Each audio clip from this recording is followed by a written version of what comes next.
तर जोगेश्वरी पूर्वेत पुन्हा एकदा मृत्यू झाला आणि पुन्हा एकच गुन्हेगार विकासक 17 नेक्ससच्या साईटवर 47 वर्षीय कामगाराचा मृत्यू झालाय। पण हा केवळ अपघात नाही तर सार्वजनिक आणि कामगार सुरक्षेचा उघड भंग आहे। आता प्रश्न एकच, किती जीव गेले की विकासक जागे होणार? जोगेश्वरी पूर्व परिसरातील 17 नेक्सस या चालू बांधकाम प्रकल्पात आज 18व्या मजल्यावरून पुन्हा 47 वर्षीय अन्मेष विश्वास नामक एका कामगाराचा मृत्यू झाला। ही घटना ज्या पद्धतीने घडली त्यातून एकच चित्र स्पष्ट होतं। या साईटवर कामगारांना कोणत्याही प्रकारची सेफ्टी नाही, ना फॉल प्रोटेक्शन, ना सेफ्टी नेट, ना हेल्मेट। सुरक्षा नियमांचा पूर्ण पाडाव। आणि ही केवळ एक स्वतंत्र घटना नाही, जोगेश्वरी पूर्वेकडील बांधकाम साईट्सवर मृत्यूंची ही सुरू असलेली साखळीच आहे, ज्यामुळे स्पष्ट सिद्ध होतं की येथील विकासकांचा निष्काळजीपणा पॅटर्न बनलाय आणि सार्वजनिक सुरक्षेची व्यवस्था पूर्णपणे कोलमडली आहे। जोगेश्वरीतच अशाच निष्काळजीपणामुळे तेच मृत्यू 22 वर्षीय संस्कृती अमीन श्रद्धा कन्स्ट्रक्शनच्या साईटवरून सिमेंट ब्लॉक डोक्यात पडून मृत्यू।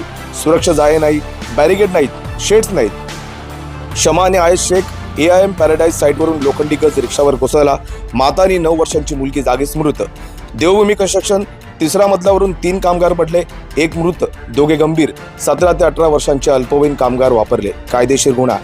तर आज 17 नेक्ससच्या साईटवरील मृत्यू हाच पॅटर्न पुन्हा सिद्ध करतो।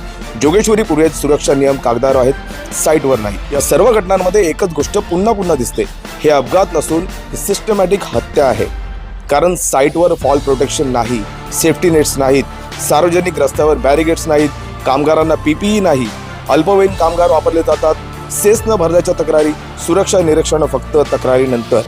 एका बांधकामाला किती लोकांचा बळी द्यायचा आहे?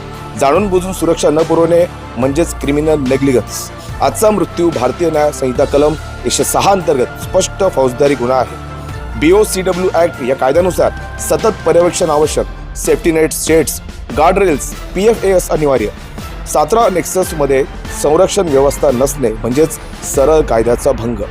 BOCW सेस ऍक्टनुसार सेस थकबाकी अधिक सुरक्षा न पुरवणे म्हणजेच डबल उल्लंघन। एम्प्लॉईज कॉम्पेन्सेशन ऍक्टनुसार कुटुंबाला लाखो रुपयांची भरपाई देणे अनिवार्य आहे। संस्कृती अमीन शमा आयत घटनांमुळे सिद्ध झाले आहे की या परिसरात विकासक सार्वजनिक सुरक्षेला पायदळी तोडतोय।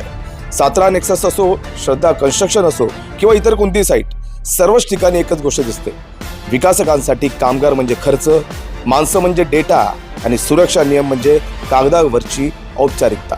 ही मानसिकता बदलल्याशिवाय जोगेश्वरी पूर्वेत मृत्यूंची मालिका थांबणार नाही। संबंधित प्रशासनाची परवानगी आहे, साईटवर काम सुरू आहे, मृत्यू होत आहेत, मग प्रश्न एकच, संबंधित प्रशासनानं 17 नेक्सस येथे शेवटचा सुरक्षा तपास कधी केला? नियम स्पष्ट सांगतात, सार्वजनिक मार्ग, फुटपाथ, वाहन वाटा यावर सुरक्षा शेड्स आणि नेट्स अनिवार्य आहेत। मग आज 47 वर्षाचा कामगार का मेला? जोगेश्वरी पूर्व हे आज मुंबईतील रिडेव्हलपमेंट क्लस्टर आहे, पण इथे सुरक्षा व्यवस्थेचा पाडाव झालेला आहे। मानवी जीवनाची किंमत इथे 0 झालेली आहे। 17 नेक्सस साईटवरचा मृत्यू ही चेतावणी आहे। अजून किती जण मरतील तेव्हा कायदा जागा होणार। या प्रकरणात विकासकावर गुन्हा दाखल, BOCW उल्लंघन, सेस न भरल्यास दंड, परवाना निलंबन, ब्लॅकलिस्टिंग, मृत कामगाराच्या कुटुंबाला मोठी आर्थिक भरपाई हे सर्व तात्काळ लागू करणं आवश्यक आहे।